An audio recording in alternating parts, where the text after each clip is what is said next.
ভাইজা, এটা ঠিক না, দয়া করে তুমি গাছ থেকে নামো। আমি তোমার বোন, আমি তোমাকে কতই না ভালো ভাবতাম আর ভালো মানুষ মনে করতাম, কিন্তু ভাইজা আমার একটা কথাও শুনল না এবং তার মনে যা ছিল সেই রাতে সে তার সবটুকুই আমার সাথে করে বসল। শেষ পর্যন্ত এটা কিভাবে হলো তা আমি তোমাদের এই গল্পেই বলবো। তার আগে বন্ধুরা, তোমরা যারা আমার গল্পগুলো শোনো তারা আমার চ্যানেলটিকে সাবস্ক্রাইব করো না। তাই আপনাদের কাছে রিকোয়েস্ট, প্লিজ চ্যানেলটিকে সাবস্ক্রাইব করে ভিডিওটিতে লাইক বাটন এ ক্লিক করে ভিডিওটি শেষ পর্যন্ত দেখুন। আমি ঢাকার বাসিন্দা, আমার নাম নেহা, আমার বয়স ১৯ বছর। লোকে বলে আমি দেখতে বেশ আকর্ষণীয়, আর সম্ভবত এজন্যই পাড়ার ছেলেরা প্রায়ই আমার সাথে নানা কথা বলতে চায়। আমার পরিবার খুব ছোট। আমি, আমার ছোট ভাই আর মা বাবা মারা গিয়েছিলেন যখন আমার বয়স মাত্র ৭ বছর। মা বাবার জায়গায় ব্যাংকে চাকরি পেয়ে গেলেন এবং তিনি আমাদের দুজনকে মানুষ করতে লাগলেন। এখন আমি আর আমার ভাই দুজনেই কলেজে যাই। আমার সাথে যে ঘটনাটি ঘটে সেটা ৩ মাস আগের কথা। সেই দিনটা ছিল সোমবার আর আমি কলেজে যাইনি। আমার ভাই আর মা যেমন প্রতিদিন নিজ নিজ কাজে চলে গেলেন, বাড়িতে একা ছিলাম আর কিছু করতে ইচ্ছে করছিল না। আমি তাই ইউটিউবে গল্প পড়তে শুরু করলাম, হয়তো মনের অশান্তি কিছুটা ভুলিয়ে নেবে। ঠিক তখনই মায়ের ফোন এলো। তিনি বললেন আজ তার ফিরতে দেরি হতে পারে। আমি বললাম ঠিক আছে মা, তুমি আরামে আসো। তারপর জানি না কেন মনে খুব খালি খালি লাগতে শুরু করলো।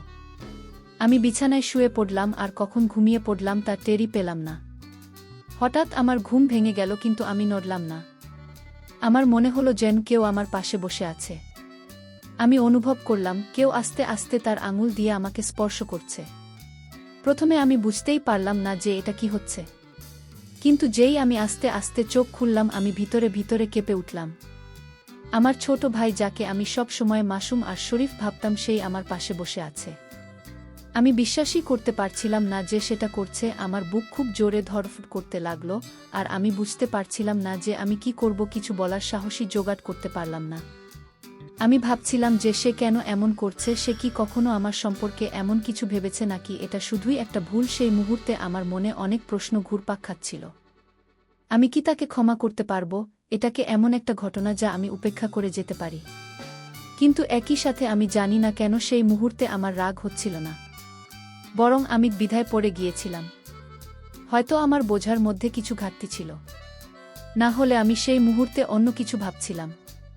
কিছুক্ষণ কেটে গেল আর আমি তখনও ঘুমের ভান করছিলাম।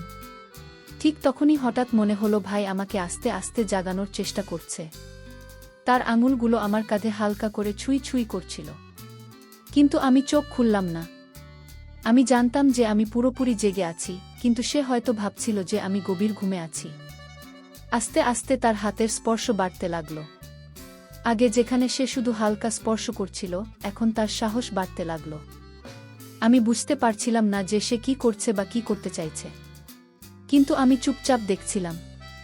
আমার মনে অনেক প্রশ্ন উকি দিল। এই মাসুম হাই হঠাৎ এত বদলে গেল কি করে? সে কেন এমন করল? আমি বুঝতে পারছিলাম না যে সে আমাকে ঘুমের মধ্যে কি খাওয়ানোর চেষ্টা করছে। আমার ঠোঁট বন্ধ ছিল, কিন্তু তবুও সে চেষ্টা করছিল যেন আমি কিছু খেয়ে ফেলি।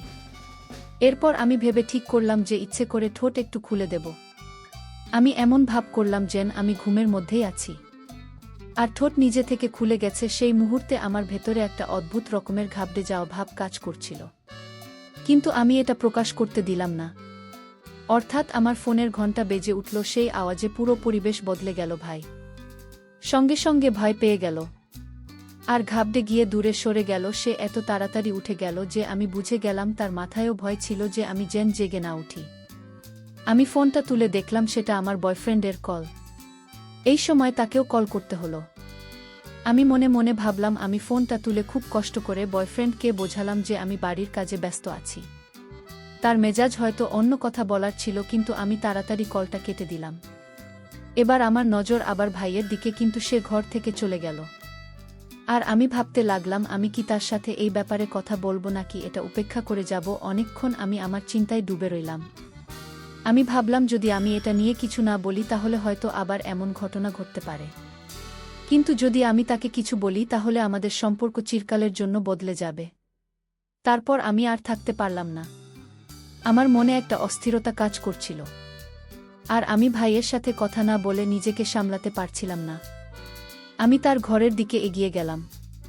ভাইয়ের আলাদা একটা ঘর আছে যেখানে সে প্রায় গিয়ে পড়াশোনা বা অন্য কিছু করে। আমি বুঝতেই পারছিলাম না যে আমি তাকে কি বলবো। তাই পুরো ঘটনার মুখোমুখি কিভাবে দাঁড় করাবো। যখন আমি ভাইজের ঘরের কাছে পৌঁছালাম তখন দরজা অর্ধেক খোলা ছিল। আমি আস্তে আস্তে ভিতরে উকি দিলাম, যা দেখলাম তা আমার চোখ কপালে তুলে দিল। ভাই বিছানায় শুয়েছিল আর সে তার হাত দিয়ে এমন কিছু করছিল যা আমি এতদিন শুধু একটা শিশুর মতোই দেখে এসেছি। সে এমনটা করতে পারে এটা আমি কখনো ভাবিনি। 1 মিনিট ধরে শুধু দরজার পাশে দাঁড়িয়ে দেখতে লাগলাম। আমার মাথায় তখন অসংখ্য প্রশ্ন ঘুরপাকার ছিল। আসলে তার কি হয়েছে? সে সত্যি এমনটা করছে নাকি আমি কোনো ভুল বুঝে ভুল দেখছি? আমি নিজেকে শান্ত করার চেষ্টা করলাম, কিন্তু আমার চোখ তার দিকেই আটকে ছিল। আমি জানতাম যে আমাকে কিছু করা উচিত, কিছু বলা উচিত, কিন্তু আমার গলা দিয়ে কোনো আওয়াজ বের হচ্ছে না।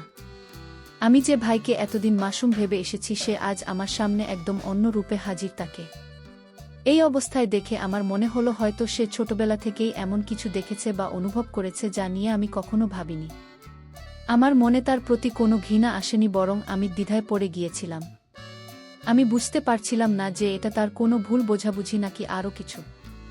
আমি আস্তে আস্তে দরজা থেকে সরে যাওয়ার সিদ্ধান্ত নিলাম। আমি জানতাম যে যদি আমি তাকে এই অবস্থায় টোকাই তাহলে আমাদের মধ্যে কি হবে। আমি মনে মনে ভাবতে লাগলাম যদি সে আমার সাথে কিছু ভুল করে ফেলে ঠিক তখনই সে আমাকে দেখে ফেল। আর যে ঘটনায় আমি ভয় পাচ্ছিলাম সেটাই ঘটে গেল। ভাই আমাকে দেখে আর স্থির থাকতে পারল না, আর সে আমার কাছে এসে সেই কাজই করল যে সে হয়তো কতদিন ধরে করতে চাইছিল। কিন্তু আমি ভাইকে বাধা করতে পারলাম না। সে এমনভাবেই উঠে এসে আমাকে সেই কাজের সাথে জড়িয়ে দিল। আমিও সেই কাজটার আসল রহস্য বুঝে তাকে বাধা দিলাম না। ভাই এরপর আমাকে বলল, আপু আমি অনেক দিন যাবৎ তোকে দেখে এই কাজটা করি। কতদিন ধরে তোকে এই ভিইপি কাজটা শেখাতে চাই, কিন্তু পারি না। মা সব সময় তোকে আর আমাকে নজরে রাখতেন, তাই এতদিন পাইনি। তবে আজ সময় সুযোগ দুটোই পেয়েছি। চল মজা করে কাজটা করি ভাই। এসব কথা বলছিল আর গাছে ওঠার জন্য ছটফট করছিল। খেজুর গাছ উঠতে হলে আগে একটু রস তো টেস্ট করতেই হবে, তারপরে না হয় গাছে ওঠা যাবে। কথাগুলো বলছে ভাই রস টেস্ট করে বলল, আপু একটু দারুণ টেস্টি রস, আমি আর পারছি না, এখনই গাছে উঠব। পাপু তুই গাছে ওঠার জন্য আমাকে হেল্প কর প্লিজ। ভাইয়ের এসব কথাবার্তার আকুতি মিনতি শুনে আমি আর নিজেকে ঠিক রাখতে পারলাম না। ভাইকে গাছে কিভাবে উঠতে হয় শিখিয়ে দিলাম। গাছে ওঠে ভাই 5 মিনিটের মতো ছিল, এরপর ধপ পাস করে পড়ে হলো। এটা হবারই কথা, কারণ ভাই এর আগে কোনোদিন কোনো গাছে ওঠেনি, তাই হয়তো 5 মিনিট। হাঁপিয়ে গাছ থেকে পড়ে গেল। গাছ থেকে নামার পর ভাই আমাকে বলল, আপু তুই আমাকে দারুণ হেল্প করলি, তোর কারণেই আজ আমি গাছে ওটা শিখতে পারলাম।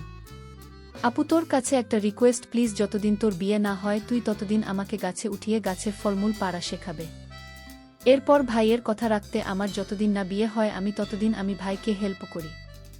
বন্ধুরা আজকের গল্পটি এই পর্যন্ত। গল্পটি তোমাদের কেমন লাগলো কমেন্ট করে অবশ্যই জানাবে। আমি তোমাদের সেই প্রিয় বন্ধুকে দেখা হবে আগামী ভিডিওতে। ধন্যবাদ।